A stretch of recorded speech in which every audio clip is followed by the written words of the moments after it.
میں تو حیرت میں ڈوب جاتا ہوں جب خواتین ہاتھوں میں پلے کارڈ اٹھائے میرا جسم میری مرضی کا نعرہ لیے میدان عمل میں کود پڑتی ہیں، اور پھر اس سے بڑے دکھ کی بات یہ ہے کہ ہمارا میڈیا ان کے پیچھے کسی نہ کسی انداز سے کھڑا ہو جاتا ہے اور ایک ماحول پیدا کیا جاتا ہے کہ اس کی زیادہ سے زیادہ تشہیر ہو۔ میرا معاشرہ، میرا دین، میری مشرقی روایات، میرا کلچر، میرا تمدن، میری تہذیب اس کی حمایت نہیں کرتا۔ میرا دین تو مجھے اس بات کا سبق دیتا ہے، میری بہن کو، میری بیٹی کو، میری ماں کو، میری بیوی کو میرا دین یہ سبق دیتا ہے کہ وَلَا تَضْرِبْنَ بِأَرْجُلِهِنَّ لِيُعْلَمَ مَا يُخْفِينَ مِنْ زِينَتِهِنَّ، کہ وہ اتنے زور سے قدم بھی نہ رکھیں کہ ان کے پاؤں میں پڑے ہوئے پازیب کی چھنکار غیر مرد کے کانوں تک پہنچے۔ جو اسلام اپنی شہزادیوں کے پاؤں میں پڑے ہوئے پازیب کی جھنکار بھی غیر مرد تک جانے سے روکتا ہے، تو کیسے گوارا کیا جا سکے کہ ٹھمکے لگا کے عورتیں ہاتھوں میں پلے کارڈ اٹھائے بلند آواز سے نعرے لگا رہی ہوں اور جو ہے وہ دھمک دھمک کر کے جو ہے وہ اپنے حقوق مانگ رہی ہو۔ تم حقوق کس سے مانگتے ہو؟ محمد عربی نے تمہیں 14 صدیاں قبل حقوق دیے، اور اگر تم اسلام کو نہیں مانتی اور اسلام کے ضابطوں سے انحراف کرتی ہو تو تمہیں میں ایک نقشہ ماضی کا دکھانا چاہتا ہوں کہ تمہارے وجود کو بھی گوارا نہیں کیا جاتا۔ اٹھا کر کے سسکتی بچی کو زندہ درگور کر دیا جاتا۔ بھائی اس لیے کاٹ دیتا تھا کہ کل کوئی میرا بہنوئی نہ کہلائے۔ عکاس کے میلے میں بیٹوں کے ہاتھوں مائیں فروخت نہیں ہوئی؟ تذلیل کا اور کیا روپ تھا جو عورت نے نہیں دیکھا تھا؟ یہ تو اسلام کا فیض ہے کہ اسلام نے ماں کا روپ دیا، اسلام نے عورت کو بہن کا روپ دیا، عزتوں کی مسند پہ بٹھایا۔ بیٹیاں زندہ درگور ہو رہی تھی، میرے حضور نے کہا میری فاطمہ میرے جگر کا ٹکڑا ہے۔ اس کو بتایا کہ تو تکریم کی جگہ پہ ہے، تو عزت کے مقام پہ ہے، اور حضور علیہ السلام سے سیدہ ملنے آتی، حضور اٹھ کے استقبال کرتے۔ عورت کہتی ہے مجھے حق نہیں دیا گیا جتنے حق تجھے دیے گئے۔ مرد کو وراثت میں ایک حق دیا گیا، عورت کو 2 حق دیے گئے۔ وہ باپ کی وراثت میں بھی حق لیتی ہے، شوہر کی وراثت میں بھی حق لیتی ہے، اس کو 2 حق دیے گئے۔ تو یہ تو عزت اسلام کی دی ہوئی ہے، یہ تو وقار اسلام کا دیا ہوا ہے۔ اسلام نے تجھے تکریم کی مسند پہ بٹھایا، اسلام تمہیں عزت کے مقام پہ بٹھایا، تو آوارہ ہو گئی؟ تو ہاتھ میں پلے کارڈ اٹھائے بازاروں میں گھومنے لگی، آوارگی کو اپنا حق سمجھنے لگی؟ یہ تو نقص تھا، یہ تو جاہلیت کے زمانے کی عورتوں کا مزاج تھا۔ تجھے تو یہ کہا گیا فَلَا تَخْضَعْنَ بِالْقَوْلِ فَيَطْمَعَ الَّذِي فِي قَلْبِهِ مَرَضٌ، کہا کہ جب دروازے پہ دستک ہو یا تو فون اٹھا لے، مجبوری ہو کسی غیر مرد سے تجھے بات کرنا، تو تجھے میرا دین کہتا ہے اپنی آواز میں لوچ نہ پیدا ہونے دینا، آواز کو تھوڑا سا کرخت کر دینا، دل کا کوئی روگی تیری آواز کی نرمی سے کوئی اور معنی نہ نکال لے۔ تو اتنی پاک اور پردے دار ہے کہ تیرے بارے میں خیال بھی پاک رہنے چاہیے۔ تجھے دیکھ کے مرد کو ادب سے نظریں جھکانے کا حکم دیا گیا ہے۔ نگاہیں نیچی کر لو، محمد کی شہزادی آ رہی ہے۔ نگاہیں نیچی کر لو، فاطمہ کی بیٹی آ رہی ہے۔ نگاہیں نیچی کر لو، عائشہ کی بیٹی آ رہی ہے۔ تو عزت کے مقام پہ بٹھائی گئی، تو کس نے تجھے آوارہ کر دیا؟ کس نے تجھے بدچلن کر دیا؟ چند ٹگوں پہ، چند ملکوں کے سرمائے پہ، اور چند آوارہ عورتوں کے کہنے پہ جو مغرب کی وظیفہ خور ہیں اور جو نہ نظریہ پاکستان کو مانتی ہیں اور نہ ہی نظریہ اسلام کو مانتی ہیں، ان کے کہنے پہ تو ان کے ساتھ جا کے کھڑی ہو گئی؟ پلٹا واپس، تیری راہیں تیرا دین دیکھ رہا ہے۔ یہ 4 دن کی زندگی ہے، یہ بکھر کے ٹوٹ جانے والی سانسیں ہیں۔ آ جا، تیرا دین انتظار کر رہا ہے، تیری نسلیں تیرا انتظار کر رہی ہیں۔ بطول باش و پنہا شو ازیں اثر کہ در آغوش شبیر بگیری۔ اقبال نے کہا بہن بطول بن جا اور زمانے کی نگاہوں سے پوشیدہ ہو جا، پھر تیری آغوش میں بھی حسین کے جانشین پیدا ہوں گے۔ تو مغرب کی ٹینو نہیں ہے، تو محمد کی بیٹی ہے، اور تیرا پردہ تیرے لیے بوجھ نہیں ہے، تیرے پردے کی ایک سلوٹ تیری آبرو کا پیرا ہے، تیرا برقع تیری عظمتوں کا نشان ہے، جب تو برقعے میں سمٹ کر، جب تو شرعی پردے کے ساتھ ڈھیلا لباس پہن کے گھر سے کسی کام سے مجبوراً نکلتی ہے تو فرشتے بھی ادب سے سر جھکا لیتے۔ حضرت عبداللہ ابن عباس غالباً بیٹھے تھے تو آپ کے پاس کوئی تابعی بیٹھے تھے، تو اچانک آپ نے فرمایا تمہیں جنتی عورت نہ دکھاؤں؟ انہوں نے کہا جی دکھائیے۔ تو کہا وہ جو سیاہ رنگت کی خاتون گزر رہی ہے یہ جنتی ہے۔ تو انہوں نے کہا وہ کیسے؟ کہا ایک دن یہ حضور کے پاس آئی اور آقا کریم سے کہنے لگی حضور میرے لیے دعا کر دیجیے، مجھے مرگی کے دورے پڑتے تو میں گر پڑتی ہوں، تو آپ میرے لیے دعا کر دیجیے میں اس بیماری سے بچ جاؤں۔ تو اللہ کے محبوب علیہ السلام نے فرمایا اگر تو صبر کرے تو تیرے لیے جنت کا وعدہ ہے، آپ کہو تو میں دعا کر دیتا ہوں تم ٹھیک ہو جاؤ گے، لیکن اگر تم صبر کرو تو جنت کا وعدہ ہے۔ تو اس نے کہا ٹھیک ہے مجھے منظور ہے، جنت وعدہ ٹھیک ہے، لیکن جب میں گرتی ہوں تو میرا پردہ کھل جاتا ہے، عورت ذات ہوں، چلو ٹھیک ہے بیماری رہے گروں بھی لیکن اتنی دعا تو کر دیں کہ پردہ نہ کھلے۔ تو اللہ کے محبوب نے فرمایا ہاں یہ دعا میں کر دیتا ہوں۔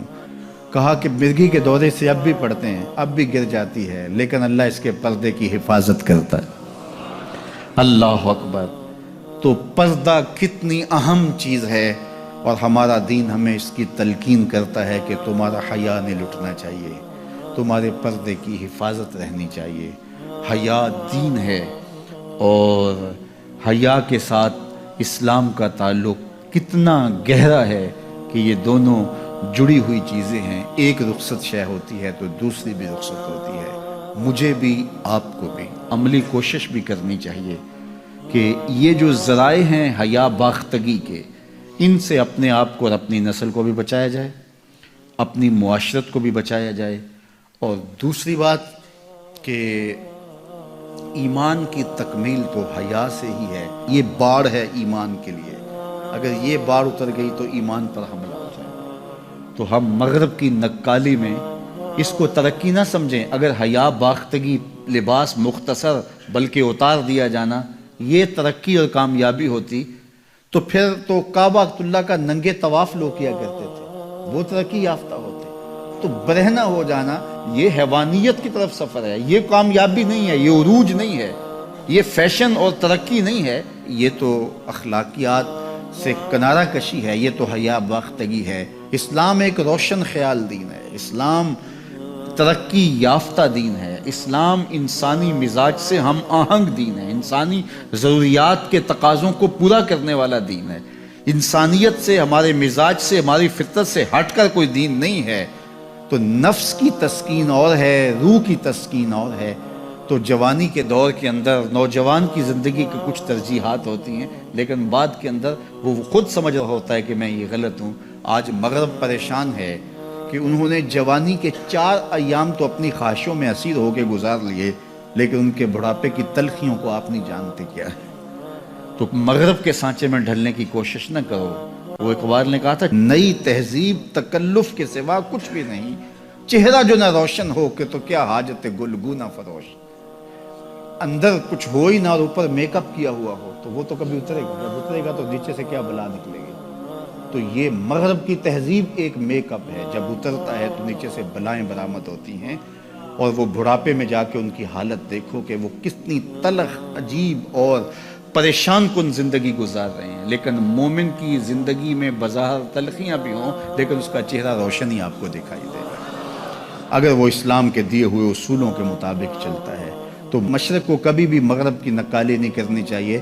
مغرب تو اس مصیبت سے جان چھڑانا چاہتا ہے، لیکن ان کی معاشرت اس طرز کی بن گئی ہے کہ جان چھوٹنے نہیں پا رہی، اور جہاں سے وہ نکلنا چاہتا ہے وہاں سے ہم داخل کیوں ہونا چاہتے ہیں۔ تو میری بیٹی، میری بہن، تو مغرب کی بیٹی نہیں ہے، تو مشرق کی شہزادی ہے۔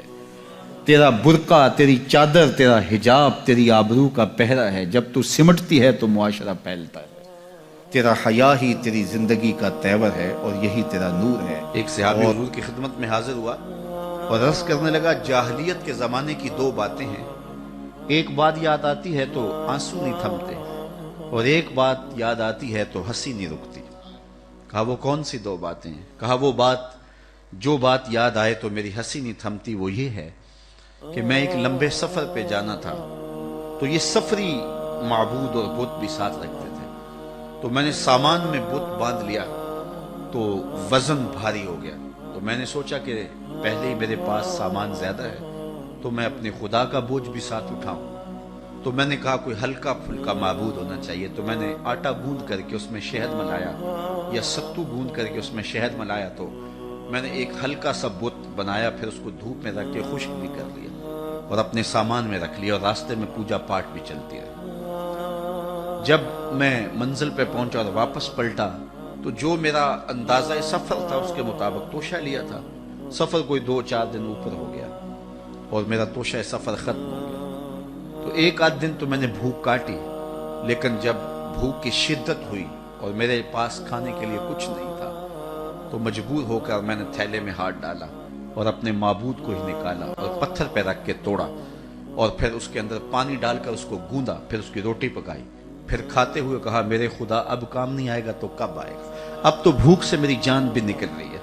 آج اس بت کی بے بسی مجھے یاد آتی ہے تو میری ہنسی نہیں تھمتی، کتنا بے بس معبود تھا جو اپنے پجاری سے اپنا وجود بھی نہیں بچا سکتا تھا، وہ یہ بھی گزارش نہیں کر سکتا تھا کہ میری پوجا پاٹ کرنے والے آج میرے بدن کو توڑ رہا ہے اور دانتوں تلے چبا رہا ہے اور پھر اپنے میدے میں ڈالے گا، پھر گندگی کے ڈھیر پہ پھینک آئے گا، جو اپنی دکھ بھری داستان بھی بیان نہیں کر سکتا، وہ میرا معبود تھا۔ آج اس بت کی بے بسی مجھے یاد آتی ہے تو میری ہنسی نہیں تھمتی، اور جو چیز مجھے تڑپا دیتی ہے وہ یہ ہے کہ میں اپنی بیوی کو حاملہ چھوڑ کے گیا ایک سفر پہ، اور وہ میرا سفر بہت لمبا تھا، کئی سالوں کے بعد واپس پلٹا تو میرے گھر کے آنگن میں بیٹی کھیل رہی تھی، اور میری بیوی نے اس ڈر سے کہ یہ بیٹی کو زندہ درگور کر دے گا، بیٹی کی توتلی زبان پر میرے لیے محبت کے خوبصورت جملے رکھ دیے۔ عربوں سے گفتگو آپ کریں تو ان کے لہجے میں اتنی مٹھاس ہوتی ہے کہ ان کے جملے دل کو چیر دیتے ہیں۔ اللہ نے نطق کا جو نور اہل عرب کو دیا ہے وہ دنیا کی کسی زبان کو نہیں دیا۔ اقبال نے کہا نا شکوہ ترکمانی ذہن ہندی نطق عربی، کہ عربوں جیسی زبان کسی کے پاس نہیں ہے، ترکوں جیسا وجود کسی کے پاس نہیں ہے، اور ہندیوں جیسی ذہانت کسی کے پاس نہیں ہے۔ تو وہ بات اور ان کا میٹھا لہجہ اور خوبصورت انداز، اور اس نے بیٹی کی زبان کے اوپر خوبصورت باتیں، باپ کے لیے محبت کے جذبات رکھ دیے۔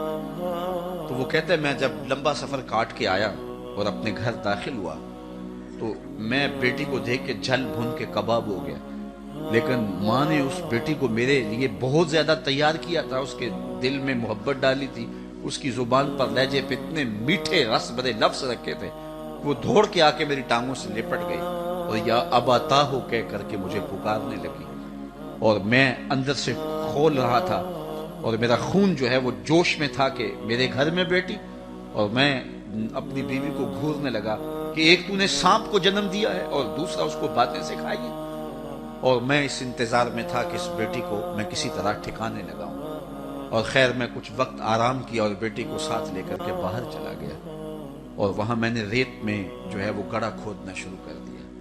میری بیٹی کو میرے سے اتنا پیار تھا، اتنی محبت تھی کہ جب میں تھکن سے چور ہوتا اور میرے ماتھے پہ پسینہ آتا، وہ آگے بڑھ کے اپنے دامن کے چلو سے ماتھے کا پسینہ صاف کرتے، اور میرے دل میں کوئی نرمی اس کے باوجود پیدا نہ ہوتی، اس سماج کی جھوٹی رسموں میں ایسا جکڑا ہوا تھا، اور اس بیٹی کے لیے میرے دل کے اندر اتنی نفرت تھی کہ میں اس کو بہت جلد صفحہ ہستی سے مٹانا چاہتا تھا، لیکن اس بیٹی کو پتا نہیں تھا کہ یہ سب کچھ کیوں ہو رہا ہے، ستم کوشیاں ہیں، کرم کاریاں ہیں، بس ایک دل کی خاطر یہ تیاریاں ہیں۔ اسے نہیں پتا تھا یہ گڑھا کس کے لیے کھودا جا رہا ہے۔ خیر جب میں نے گڑھا کھود لیا اور میں گڑھے سے باہر آیا تو میری بیٹی کے چہرے پر طمانیت کے آثار آ گئے کہ میرے باپ کی مشقت ختم ہوئی، لیکن اسے نہیں پتا تھا کہ اب مشقت کس کی شروع ہونے والی ہے، اور میں نے اس کو دھکا دے کے اوپر سے ریت انڈھیلنا شروع کر دی۔ وہ ننھے ہاتھ جوڑ کے مجھے فریاد کرنے لگی اور کہنے لگی کہ ابا جان میں کچھ طلب نہیں کروں گی، اور میں ریت پھینکتا رہا، اور پھر ریت پھینک کر کے میں واپس آ گیا۔ آج اسلام لایا ہوں تو اس کی چیخیں مجھے سونے نہیں دیتی۔ اور جب یہ بات وہ کر رہا تھا وَأَيْنَ رَسُولِ اللَّهِ تَدْمَعَانِ، حضور کی آنکھوں میں آنسو تھے، تو صحابہ نے اس کو گھورا، کہا تو نے اتنا دردناک واقعہ سنایا ہے کہ حضور کو دکھی کر دیا ہے، لیکن آقا کریم نے اشارے سے ان کو روکا، کہا اس کو سنانے دو۔ تو صحابی کو کہا کہ پھر سناؤ۔ کہتا ہے حضور یہ بات جب مجھے یاد آتی ہے تو میرے آنسو نہیں تھمتے. بیٹیوں کو زندہ درگور کرنے والے اور بیٹیوں کو جو ہے وہ گڑوں میں پھینکنے والے اور اس پر خوشیاں منانے والے اور معاشرے سے داد وصول کرنے والے اور یہ بیٹیوں کا ظلم، بیٹیوں کے اوپر ستم کی کہانیاں رقم ہوتی تھی. لیکن سنو میرے اور آپ کے آقا و مولا میلاد والے رسول نے کیا کہا. جب حضور تشریف لائے اور بیٹیاں زندہ درگور ہو رہی تھیں، حضور نے ایک جملہ ارشاد فرمایا. ہم نے اس کو دوسرے پہلو سے سوچا ہے، کلمہ محبت تو ہے ہی ہے، لیکن اس ظالم سماج کے خلاف یہ اعلان جنگ تھا اور یہ حضور کا کلمہ جہاد تھا. حضور نے اس زمانے میں کہا جب بیٹیاں زندہ درگور ہو رہی تھیں کہ بیٹیوں کو زندہ درگور کرنے والے سن لیں، میری بیٹی فاطمہ میرے جگر کا ٹکڑا ہے. تو یہ دنیا کے سامنے حضور کا اعلان جہاد تھا. اور پھر آج بیٹیوں کے لیے آپ کے دل میں بھی محبت ہے اور میرے دل میں بھی محبت ہے. بیٹی جب گھر سے ہم رخصت کرتے ہیں تو باپ کی پلکیں بھی بوجھل ہوتی ہیں اور ماں کی سسکیاں بھی جو ہیں وہ نہیں تھمتی ہیں. یہ پیار کس نے رکھا ہے سینے کے اندر؟ یہ محبت کس نے رکھی ہے ماں باپ کے سینے کے اندر؟ میں گجرانوالہ مارکیٹ میں ایک دن گزر رہا تھا تو میں نے ایک بوڑھے شخص کو دیکھا جس نے اپنی کمر پہ بوریاں لا دی تھی. تو میں نے رک کے اسے پوچھا کہ تم اس بڑھاپے میں کام چھوڑ کیوں نہیں دیتے؟ تو مجھے کبھی بھی اس کا لہجہ نہیں بھولا. اس کی آنکھوں میں نمی آ گئی اور ایسے اس نے انگلی کھڑی کی اور کہنے لگا حضرت ابھی ایک بیٹی رہتی ہے جس کی میں نے شادی کر دی. تو میں سوچنے لگا یہ باپ تو زندہ درگور کرتا تھا، آج یہ جھکی ہوئی کمر پہ بوریاں لاد رہا ہے. یہ بھائی تو قتل کرتا تھا، کل کوئی میرا بہنوئی نہ کہلائے. آج یہ فیکٹری میں اوور ٹائم لگا رہا ہے کہ میں نے بہن کے ہاتھ پیلے کرنے. باپ کے سینے میں یہ پیار کس نے ڈالا؟ بھائی کے سینے میں یہ محبت کس نے ڈالی؟ ایک ہی جواب ملے گا، میلاد والے رسول نے. اب کوئی اس بیٹی کو کہے کہ تو حضور کا میلاد نہ منایا کر، میرے پاس بڑی دلیلیں موجود ہیں، تو وہ کہے گی منہ دوسری جانب کر. مجھے تو عزت ہی حضور نے دی ہے، مجھے تو جینے کا حق ہی حضور نے دیا ہے، مجھے تو وقار ہی حضور نے دیا ہے. میری ساری عزت اور میرا سارا وقار اور میرا سارا تقدس آمنہ کے لال کا صدقہ ہے. میں تو جیوں گی تو حضور کے لیے، میں تو مروں گی تو حضور کے لیے. میں تو اپنی اولاد کو بھی درود و سلام کی لوریاں دوں گی، میں تو اپنی اولاد کو بھی حضور پہ درود پڑھنا سکھاؤں گی، اس لیے کہ مجھے زندگی کی